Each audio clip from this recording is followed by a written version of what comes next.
காட்டுக்குள்ள காணாங்குருவி ரெண்டு என்ன பேசுது அட என்ன பேசுது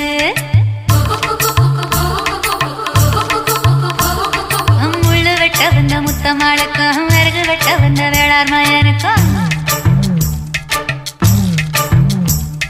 பொருத்தம் நல்ல பொருத்தம்னு பொரணி பேசுது சும்மா பொரணி பேசுது கருவேலங்காட்டுக்குள்ள கட்டி வச்ச கூட்டுக்குள்ள காணாங்குருவி ரெண்டு என்ன பேசுது அட என்ன பேசுது முள்ளு வெட்ட வந்த முத்தம்மாளுக்கும் விறகு வெட்ட வந்த வேளார் மயனுக்கும் வரசல் என்ன பொரணி பேசுது சும்மா பொரணி பேசுது